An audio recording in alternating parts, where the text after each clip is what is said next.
रहमानिर्रहीम अस्सलाम वालेकुम। अज मैं बनाने लगी हाँ जरदा चावल। उन्होंने वास्ते मैं पक्की बासमती के चावल लैके 1 घंटे तो पको के रखे आ।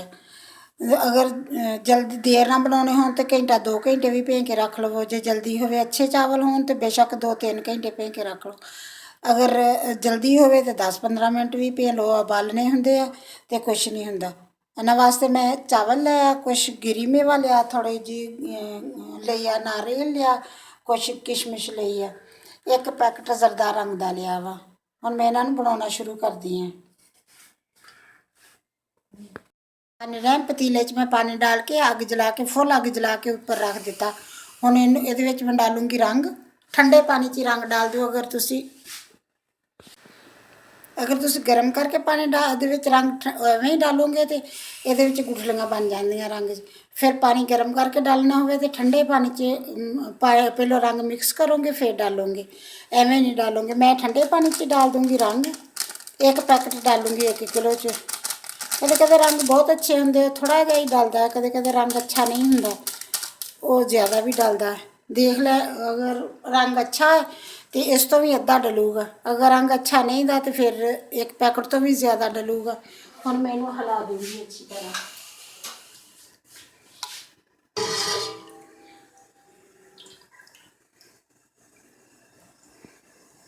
हम मैं पानी नू उबाल आने दूँगी।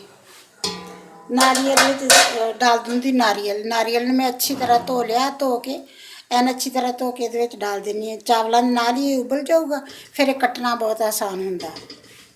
हम मैं बंद करके इन्हू उबाल आने देनी। उन्नी देर तक मैं चावल धो के रख लूँगी। हमारे रहे पानी मेरा उबलने लग गया, बहुत अच्छी तरह उबलने लग गया। हम मैं ये डाल दूँगी चावल। चावलों मैं अच्छी तरह धो लिया, धो के हम मैं डाल दूँगी चावलों को। बिस्मिल्लाहिर्रहमानिर्रहीम।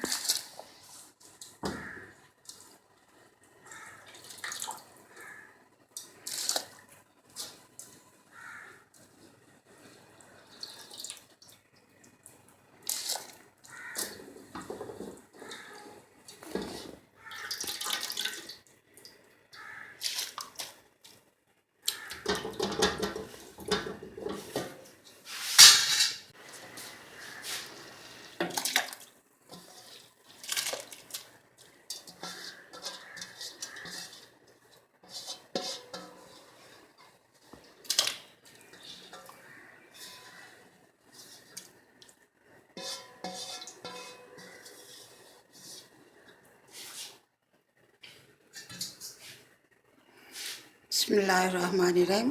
चावल मैं डाल दिते हैं। हुण मैं इन्हों उबालूँगी।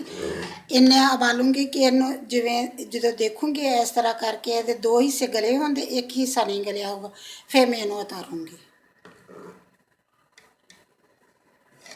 हमारे टाइम चावल मेरे उबल रहे हैं, तकरीबन थोड़ी देर आ, हजे अच्छी तरह उबले नहीं दे। पानी तुसी ये ज़्यादा पाओगे ना तो बहुत अच्छी तरह उबलते। अगर पानी कम हो 1 किलो चावल से तो मैं तकरीबन ये डालिया है 4-5 किलो के बराबर पानी डाल के उबालिया होगा इनू। जिदा ये पानी ज़्यादा उबलते हैं तो फिर बहुत बहुत अच्छे उबल जाते, जुड़ते भी नहीं दे तो माशाल्लाह बहुत अच्छे उबलते भी हैं। हम अच्छी तरह उबल रहा है, थोड़ी देर में उबल जाते हैं अच्छी तरह। फिर मैं इन्हों भून लूँगी। रहीम चावल मेरे उबल गए हैं, अच्छी तरह उबल गए है, गल गए तकरीबन इन्ने गल गए अद्धा हिस्सा। बिस्मिल्लाहिर्रहमानिर्रहीम। चावल मेरे अच्छी तरह उबल गए हैं, तकरीबन ये अच्छी तरह इहदा इन्ना हिस्सा गल गया, अद्धा तो ज़्यादा हिस्सा ये गल गया इहदा। हुण मैं इन्हों उतार लेनी, उतार के इन्हों भून लूँगी।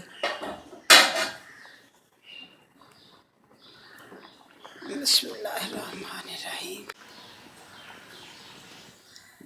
बिस्मिल्लाहिर्रहमानिर्रहीम। बिस्मिल्लाहिर्रहमानिर्रहीम। चावल मैं भुन लिया, भुन के इन्होंने मैं रख देंगी साइड से। हुण मैं दूसरिया चीज़ां तैयार करती हैं। रहीम हुण मैं वही पतीला फारग कर लिया। ये मैं डालूँगी 1 किलो चीनी। 1 किलो चावल से 1 किलो चीनी डालूगी ये। अगर कम डालनी हल्का, ये भी इन्ना तेज़ मिठा नहीं होगा, सही होगा हिसाब का। अगर तेज़ खाना चाहते हो तो फिर थोड़ी ज़्यादा डाल लो, लेकिन 1 किलो पूरी डाल दी। 1 गिलास डालूँगी पानी का।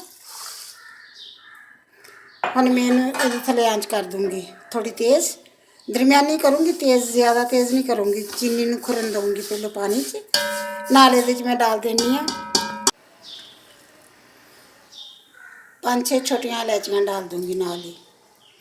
जिद्दां ही इहदे च चीनी हो जूगी, मतलब इहदे च मैल्ट हो जू अच्छी तरह सारी खुर जूगी, फिर मैं इहदे विच डाल दूँगी ऐल डाल दिओ, घ्यो डाल दिओ, तुहाडी मर्जी है, देसी घ्यो डालो, जिहड़ी चीज़ की मर्जी डालो, लेकिन मैं ऐल ही डालूँगी। बिस्मिल्लाहिर्रहमानिर्रहीम। चीनी मेरी खुर चली, कोई ज़रूरी नहीं थी ऐन अच्छी तरह खुरे, बेशक दी नहीं भी खुरदी तो उदा भी डाल सकते तुसी, थोड़ी रहिंदी होवे चीनी विच तां भी चावल डाल सकते। चावल बनते बनते जिन्ना चिर नूं चावल सही हुंदे उन्ना देर नूं चीनी ऐन अच्छी तरह खुर जाती। हुण मैं इहदे विच डाल दूँगी ऐल, 1 कटोरी मैं ऐल दी डालूँगी, छोटी वाली दरमियानी वाली कटोरी बस, बहुता ज़्यादा इहदे च ऐल नहीं हुंदा, तकरीबन 1 कटोरी बहुत है इहदे विच ऐल दी ना, इन्ना ही बस होगा, ज़्यादा नहीं। मिठे चावलों दे विच, जरदा चावलों दे विच ऐल दरमियाना जिहा सोहना लगदा हुंदा, इह च ऐल ज़्यादा डलदा भी नहीं गा। हुण बस मैं 2 मिनट बाद चावल डाल दूँगी। रहमानिर्रहीम। चीनी मेरी बिल्कुल खुर गई है अच्छी तरह। हुण मैं इहदे विच डाल देनी चावल,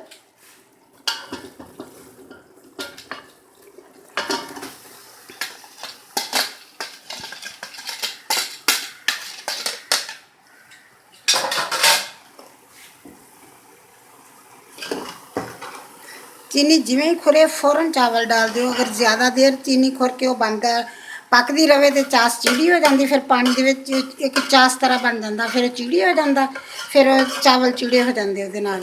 इहदा चावल माशाल्लाह बहुत अच्छे नरम नरम रहिंदे चावल। हुण मैं इन्हां नूं थोड़ी देर पकाऊंगी। हुण मैं इहदे विच डालूंगी गिरी मेवा, थोड़ी देर पकन दूँगी इन्हां नूं। हम तकरीबन मेरे चावल बन रहे हैं। इहदे विच मैं डाल दूँगी नारियल। नारियल मैं नाल ही उबालिया सीगा, इसलिए कि कट्टना बहुत आसान हुंदा, फिर अच्छी तरह कट्टिया जांदा। नाल ही डाल दूँगी इहदे विच किशमिश। इन्हां नूं मैं अच्छी तरह धो ली है, धो के फिर इन्हां नूं डाली है।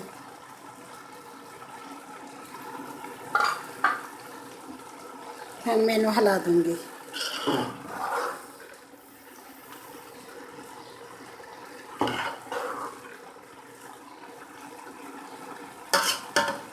ਹੁਣ थोड़ी देर पकन दूँगी इनू, हजे इहदे विच पानी है, थोड़ी देर पकन दूँ, फिर इन्हां नूं दम ते रख दूँगी।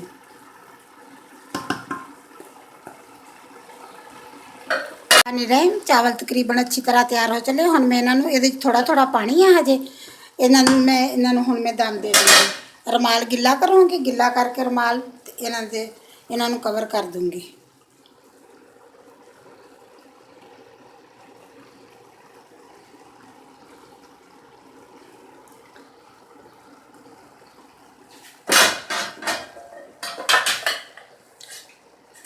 ਹੁਣ मैं उत्ते ढक्कन दे दूँगी। बस इस तरह नीचे रुमाल दे के उत्तों कवर कर दिता। हुण इहदे थल्ले आंच हल्की कर दूँगी तकरीबन 15 मिनट वास्ते। बिस्मिल्लाहिर्रहमानिर्रहीम। चावल मैं दम तो उतार लिया और माशाल्लाह बंद करती, आग भी बंद करती है। माशाल्लाह बहुत अच्छे बने, बिल्कुल अलहदा अलहदा है। माशाल्लाह बहुत अच्छे बने हैं, बिल्कुल अलहदा अलहदा है, जुड़े भी नहीं थे ज़रा भी, अच्छे भी बने हैं माशाल्लाह, लगते भी बहुत अच्छे हैं। रहमानिर्रहीम। मेरे जरदा चावल बन के बिल्कुल तैयार हो गए माशाल्लाह। बनाने भी इदा बहुत ईजी है, तो बनते भी बहुत अच्छे है, बहुत मज़े के बनते हैं। अगर तुहानू मेरी वीडियो पसंद आए, लाइक करना, शेयर करना, सबसक्राइब करना। अल्लाह हाफिज़।